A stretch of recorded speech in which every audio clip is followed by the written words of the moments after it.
আসসালামু আলাইকুম। উপন্যাস প্রণয়ের অমল কাব্য পর্ব ৭। লেখনীতে ডি আর এম সোহাগ। মায়রা কেঁপে ওঠে ইরফানের ভয়েস টোনে। কি করেছে সে? রেগে দু হাতে ইরফানকে ধাক্কা দিলে ইরফান মায়রার দু হাত তার এক হাতের মুঠোয় শক্ত করে চেপে ধরে। মায়রা ফুপিয়ে ওঠে, বিড়বিড় করে, এই পাষাণ লোক আমায় মারতে মারতে মেরেই ফেলবি। বাবা, মা, মিস ইউ। কাঁদতে কাঁদতে ইরফানের দিকে তাকিয়ে চেঁচিয়ে বলে, অসভ্য লোক, পাষাণ লোক, ছাড়ুন আমায়। ইরফান শক্ত চোখে মায়রার দিকে তাকায়। হঠাৎই মায়রার গলা থেকে ওড়না টান মেরে নিয়ে নেয়। মায়রার চোখ বড় বড় করে তাকায়। ইরফান হেলে গিয়ে মায়রার দু হাত পিছনে নিয়ে ওড়না দিয়ে বাঁধতে থাকে। মায়রার মুখ গিয়ে ঠেকে ইরফানের বুকে। মায়রা কেঁদে কেঁদে অস্থির। মেয়েটা এমনিতে কাঁদে না, কিন্তু এই লোক তার সাথে এমন করছে কেন? ইরফান মায়রার হাত বেঁধে সরে গেলে মায়রা কান্নামাখা চোখে ইরফানের দিকে তাকায়। লজ্জা সংকোচে নুয়ে আসে মেয়েটা। কাঁদতে কাঁদতে দৃষ্টি নত করে বলে, আপনি আসলেই একটা অসভ্য। আমার পা ভেঙে গিয়েছে, এখন আপনি আমার কোমর ভেঙেছেন। আমার থেকে কাপড় খুলে নিয়েছেন। আমার হাত বেঁধে দিয়েছেন। উফ, ছেড়ে দিন আমায়। ইরফান মায়রার এত বকবক নিতে পারল না। ডান হাতে মায়রার মুখ চেপে বলে, স্টপ, জাস্ট স্টপ। মায়রা ভেজা চোখে পিটপিট করে তাকায় ইরফানের পানে। ইরফান মায়রার মুখ থেকে হাত সরিয়ে মায়রার ডান পায়ে হাত দিলে মায়রা চেঁচিয়ে ওঠে, কেঁদে কেঁদে বলে, আমার পা ভেঙে গিয়েছে, ছেড়ে দিন, নড়বেন না প্লিজ। ইরফান বিরক্তিতে কপাল কুঁচকে একবার মায়রার মুখের দিকে তাকালো। চোখ সরিয়ে নিয়ে মায়রার পা ধরে একপাশে জোরে টান দেয়। মায়রা জোরে কেঁদে দেয়। ইরফান মায়রার পা এদিক ওদিক নাড়িয়ে দেখে। এরপর মেঝে থেকে উঠে দাঁড়ায়। মায়রাকে এখনো কাঁদতে দেখে বিড়বিড় করে, স্টুপিড গার্ল।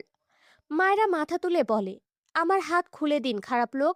একা একটা মেয়েকে পেয়ে সুযোগ নিতে লজ্জা করে না? অসভ্য, ইতর, বিয়াদব। আপনাকে আমি জেলের ভাত খাওয়াবো।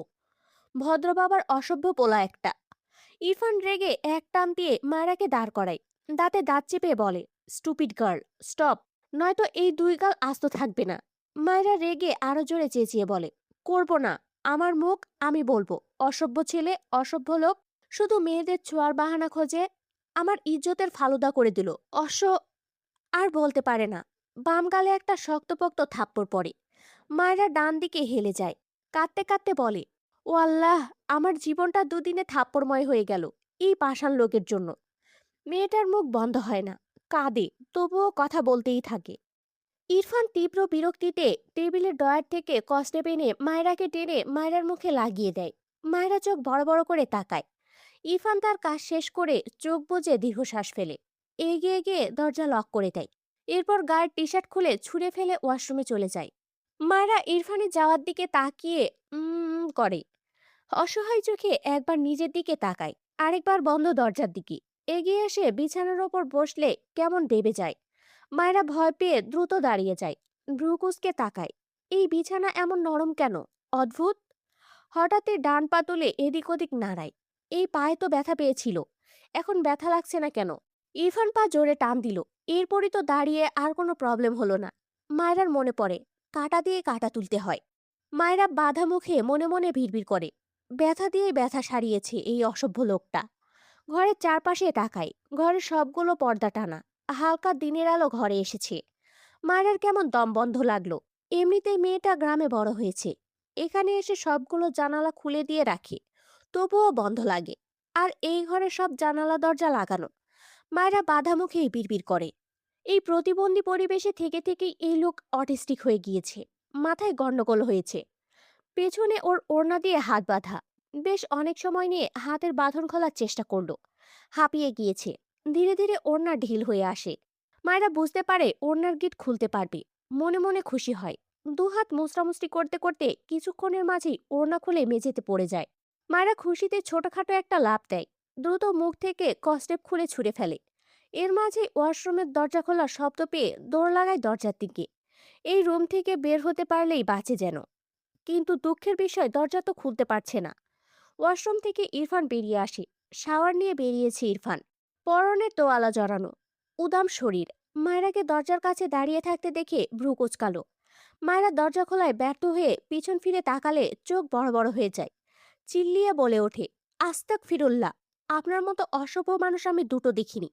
আমার ইজ্জত শেষ করে এখন নিজের ইজ্জত লোটাচ্ছেন? ছি ছি ছি। চোখ মুখ কুঁচকে অন্যদিকে তাকিয়ে চোখ বুজে বলে, যান যান, জামা কাপড় পরে আসুন। ইরফান মায়ের অযৌক্তিক কথায় বিরক্ত হয়। কিছুটা এগিয়ে এসে গম্ভীর গলায় বলে, ইজ্জত শেষ করেছি বলে নিজের মানচিত্র নিজেই মেলে দাঁড়িয়ে আছো, ইডিয়েট। মায়েরা চোখ বড় বড় করে তাকায় ইরফানের দিকে। মেঝেতে তার ওড়না পড়ে আছে। ওয়াশরুমের দরজা খোলার শব্দ পেয়ে দৌড় দিয়েছে। একদম খেয়াল নেই। দ্রুত তার খোলা চুলগুলো ভাগ করে দুপাশে আনলো। ইরফান মায়েরার দিকে চেয়ে আছে।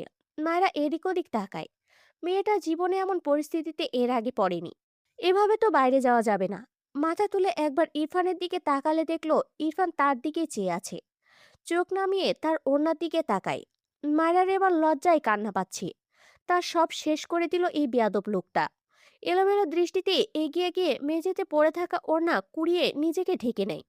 এরপর দ্রুত দরজার কাছে এগিয়ে গিয়ে আবারও খোলার চেষ্টা করে, কিন্তু পারে না। পেছন ফিরে কিছু বলতে নিলে একদম তার সামনে ইরফানকে দাঁড়িয়ে থাকতে দেখে ঢোক গিলে নেয়। এই লোকের পুরো শরীরে এত লোম কেন? কথাটা মনে মনে বিড়বিড় করে। মাথা তুলে ইরফানের দিকে তাকালে দেখলো ইরফান গম্ভীর মুখে মায়েরার দিকে চেয়ে আছে। এই লোকের সব দৃষ্টি ভয়ঙ্কর। একদম খেয়ে ফেলার মতো লাগে। মায়েরা দু হাতে দুগাল চেপে ধরে। ইনোসেন্ট ফেস বানিয়ে বলে, আর একবার মারলে আপনাকে জেলের ভাত খাওয়াবো বলে দিলাম। দেখুন, আমি কোমরে অনেক ব্যথা পেয়েছি। আপনি দুইবার ফেলেছেন আমাকে। পা ঠিক করে দিয়েছেন। কিন্তু সেই উপকার খুবই সামান্য। থাপ্পড়ও মেরেছেন। আমার অর্ধেক ইজ্জত শেষ করে দিয়েছেন। আর একবার মারলে আপনাকে। মায়েরা বাক্য শেষ করার আগেই ইরফান দরজা খুলে মায়েরার হাত ধরে তাকে মৃদু ধাক্কা দিয়ে ঘর থেকে বাইরে বের করে দেয়। এরপর ঠাস করে দরজা বন্ধ করে দেয়। মায়েরা হা করে বন্ধ দরজার দিকে তাকায়। চিল্লিয়ে বলে, জঘন্য, অসহ্য, অসভ্য লোক একটা। বলেই দৌড় লাগায় তার ঘরের দিকে। সিঁড়ি বেয়ে নেমে দৌড়ে তার ঘরের দিকে যেতে নিলে জাহেদ ডেকে বলে, মায়েরা তুমি কোথায় ছিলে? জাহেদের কথায় মায়েরা দাঁড়িয়ে যায়। হেসে চোখ বড় বড় করে বলে, জমের মুখ থেকে বেঁচে ফিরেছি। ইরফান পরনে প্যান্ট পরেই কি মনে করে ঘর থেকে বেরিয়ে আসে। নিচে তাকিয়ে জাহিদকে দেখে। পাশে মায়েরা। শক্ত কণ্ঠে ডাকে, জাহিদ। ইরফানের ডাকে জাহিদ মাথা তুলে উপরে তাকিয়ে বলে, জি ইরফান ভাই। উপরে এসো। ইরফান ভাই 2 মিনিট দাঁড়াও, আসছি। এরপর মায়েরার দিকে তাকিয়ে কিছু বলার আগে আবারও ইরফান অগ্নিঝরা কণ্ঠে বলে, এক্ষুনি আসতে বলেছি। হ্যাঁ হ্যাঁ আসছি ইরফান ভাই, 1 মিনিট ওয়েট। কথাটা বলে মায়েরার দিকে তাকিয়ে বলে, মায়েরা, তোমার তো পা ভেঙে গিয়েছিল, দাঁড়িয়ে আছো কিভাবে? ইরফান রাগে বাঘের ন্যায় গর্জিত কণ্ঠে চিৎকার করে উচ্চারণ করে, জাহিদ। মায়েরা ভয়ে লাফিয়ে ওঠে। জাহিদ নিজেও থম্মত খেয়ে ইরফানের দিকে তাকায়। মায়েরা বুকে থুথু দিয়ে বিরক্ত হয়ে পেছন ফিরে মাথা উঁচু করে তাকায়। ইরফানকে মুখ ভেঙচি দিয়ে তার ঘরের দিকে দৌড় দেয়। ইরফান দাঁতে দাঁত চেপে মায়েরার দিকে চেয়ে রইল। এরপর হনহন করে তার ঘরে যায়।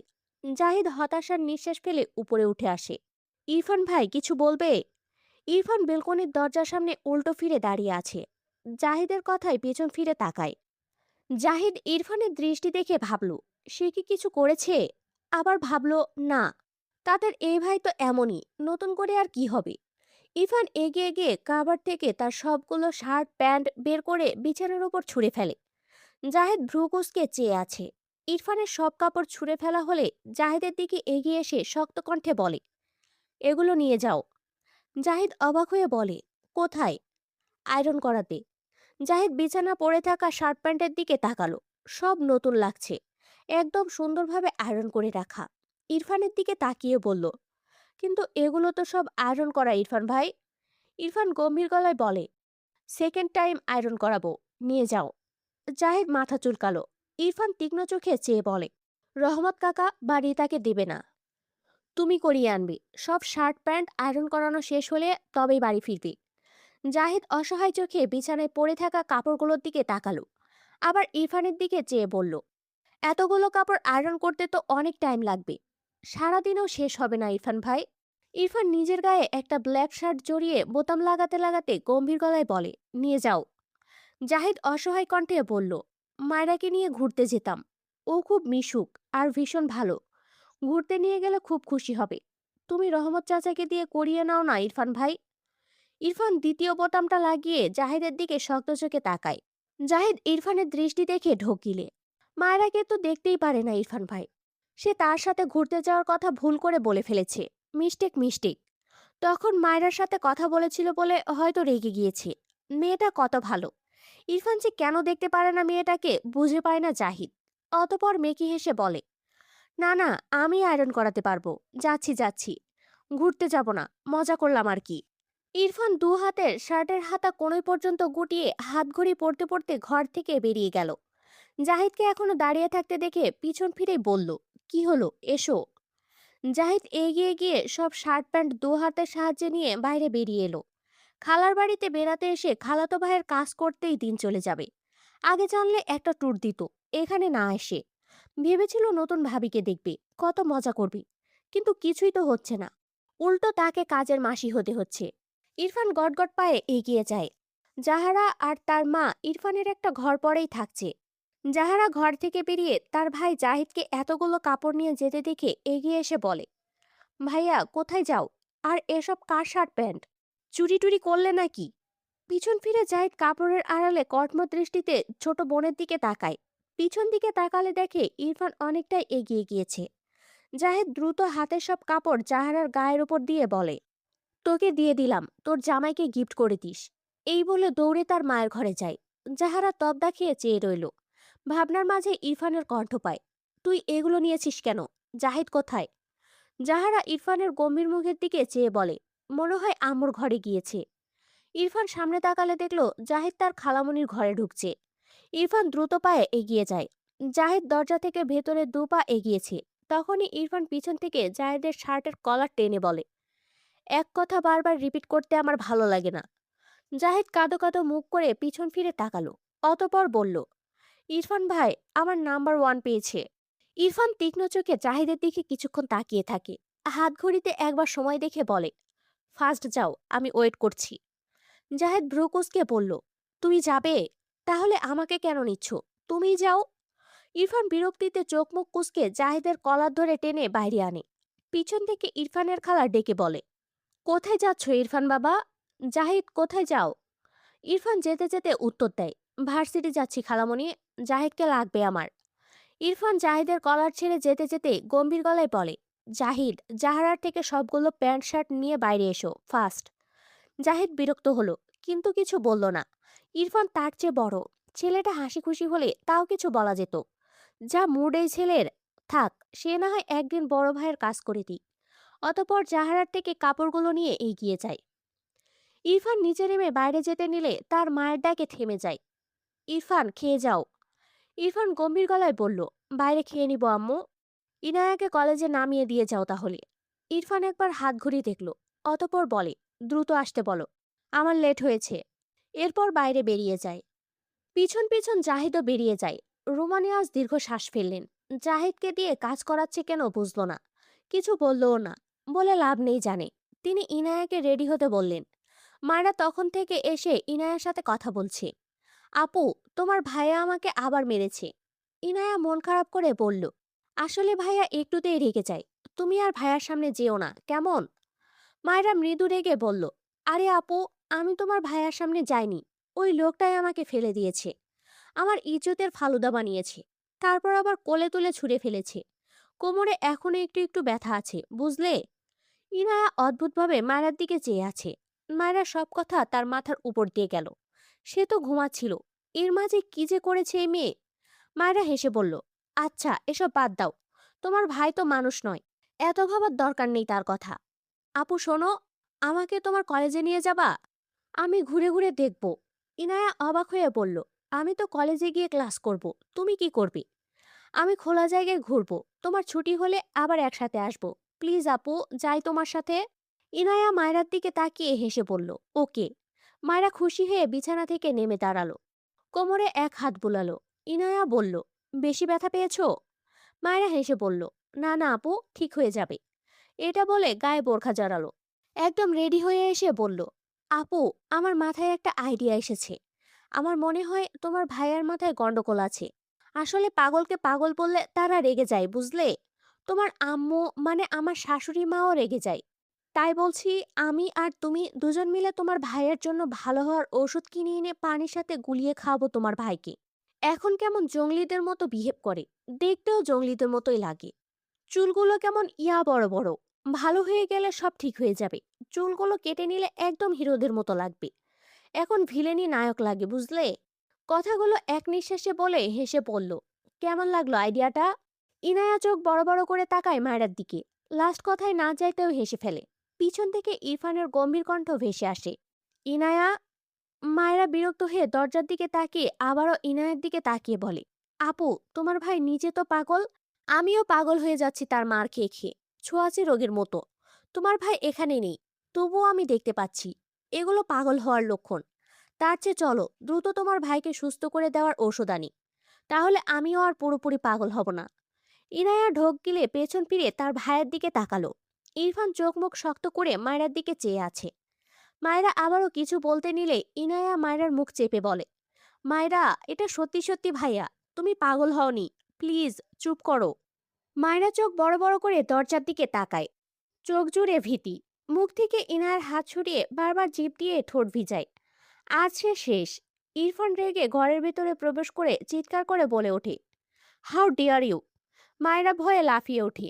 দ্রুত ইনায়ের পিছনে লুকিয়ে কাঁপা কাঁপা কণ্ঠে চেঁচিয়ে বলে, আপু বাঁচাও, এই জলাদের হাত থেকে আমায় বাঁচাও। ইনায়ার নিজের গালে দুটো থাপ্পড় দিতে ইচ্ছে করলো। মায়েরার মুখটাও সংযত হয় না, তার ভাইয়ের রাগটাও সংযত হয় না। এখন সে কি করবে? ইরফান চিৎকার করে বলে, বেরিয়ে এসো স্টুপিড! মায়েরা ভয়ে কেঁদে দিবে প্রায়। এই লোককে দেখেই বোঝা যাচ্ছে তার বলা সব কথা শুনে নিয়েছে। এখন তাকে কে বাঁচাবে? মাথাটা একটু বাঁকিয়ে ইরফানের দিকে তাকিয়ে কাঁপা কাঁপা কণ্ঠে বলে, দেখুন, আমি কিন্তু আপনাকে নায়ক বলেছি। এত রাগার কি আছে? হ্যাঁ, প্রশংসাই তো করেছি একটু, বাকিগুলো মিথ্যে মিথ্যে বলেছি। এগুলো ভুলে যান। ইরফান জ্বলন্ত চোখে মায়েরার দিকে চেয়ে আছে। মায়েরা ইরফানের দৃষ্টি দেখে ঢোক গিলে চোখ নামিয়ে নেয়। ইরফান এগিয়ে এসে রাগে মায়েরার সামনে থেকে ইনায়াকে টেনে সরিয়ে দেয়। ইনায়ার ডান দিকে কয়েক পা পিছিয়ে যায়। মায়েরা ইনায়ার পিঠের সাথে অনেকটা হেলান দিয়ে দাঁড়িয়েছিল। হঠাৎ করে সামনে থেকে ইনায়া সরে যাওয়ায় মায়েরা পড়ে যেতে নেয়। তবে ইনায়ার জায়গায় ইরফান দাঁড়ানোয় মায়েরা হেলে গিয়ে পড়ে ইরফানের বুকে। মায়েরার আত্মার পানি শুকিয়ে গিয়েছে। মেয়েটা ভয়ে জ্ঞান হারালো বলে ইরফানের বুকে শরীরের পুরো ভার ছেড়ে দেয়। ইরফান ডান হাত মুষ্টিবদ্ধ করে চোখ বুজে লম্বা শ্বাস টানে।